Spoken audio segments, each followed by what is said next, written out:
Good morning, everybody. Two or three things I wanted to talk about this morning. It's 7:15, just waiting to go on site. Overnight, the 900-page document was released after a judge ruled that it could be about a month or so ago, I think it was, naming many, if not all, of the known associates of the disgraced, now departed paedophile Jeffrey Epstein. A lot of the names in there were already kind of known as associates of his. Prince Andrew was named. We all know what happened there. I noticed that Bill Clinton was named 50 times in the document. He has a certain past himself, allegedly. And there was one particular comment in the document that said that Bill Clinton likes them young. Yeah. Jeffrey Epstein. It's not uncommon. It happens that people who have money and who are connected can kind of lurk in the shadows for quite a long time.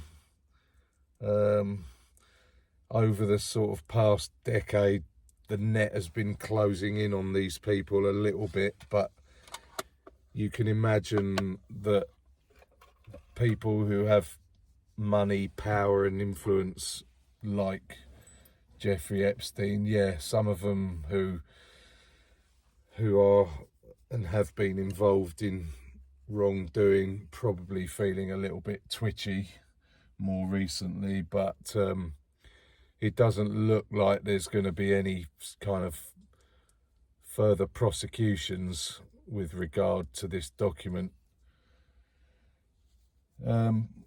Power and influence, it can make guilty people hide in plain sight, I think. Ghislaine Maxwell now doing 20 years for her part in what was going on. It's shocking to see, but at the same time, it's good to see that these people aren't completely untouchable. And hopefully more people of that mould will feel the law closing in on them. On a lighter note, it was a shame to see young Luke Littler didn't quite get himself over the line yesterday.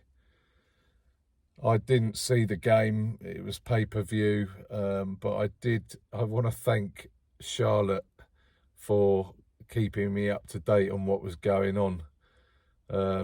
Friend and follower from TikTok. It was really nice of her. I believe there was a moment in the 7th set where Luke Littler had a double to go 5-2 ahead.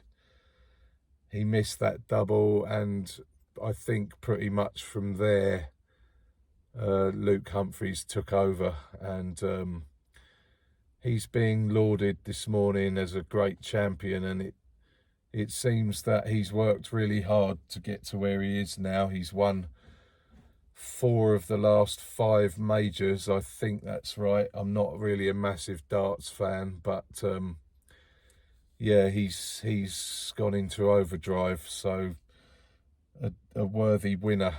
A lot of talk now about Luke Littler. He's going to be really in the kind of eye of the storm for a while.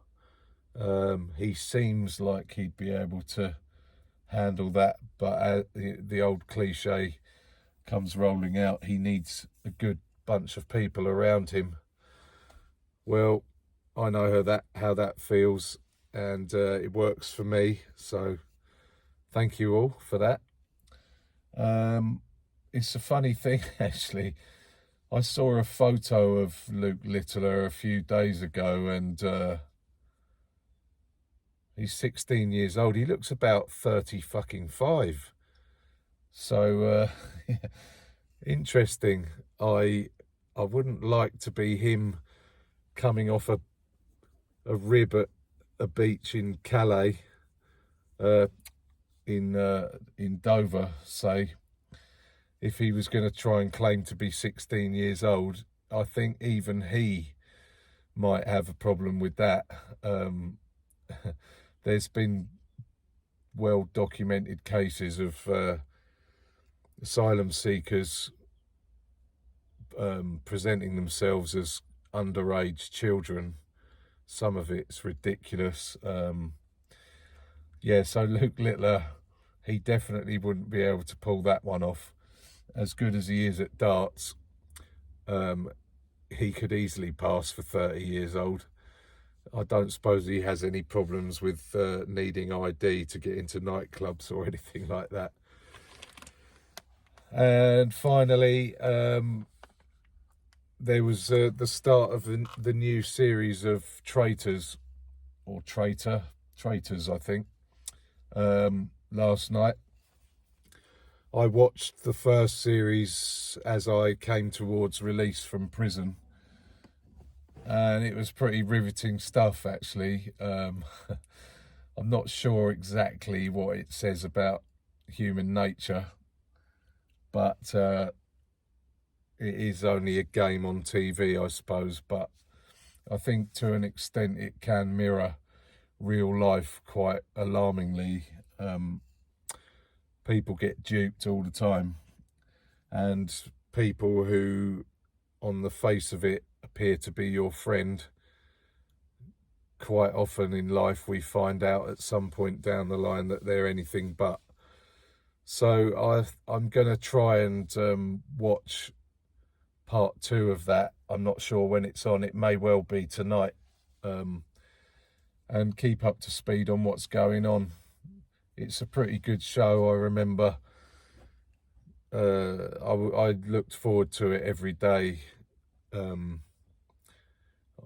the first series. So yeah, I'm going to try and catch up with that, and we'll move forwards with it. 5 to 7, time for me to get ready to go into this first site today. I'm in Watford. Got my Wellington boots on today, my steel toe cap boots. We are forecast for quite heavy rain through the rest of the day. It's on its way up through Devon and Cornwall right now. I've got to go from here out to Reading, which is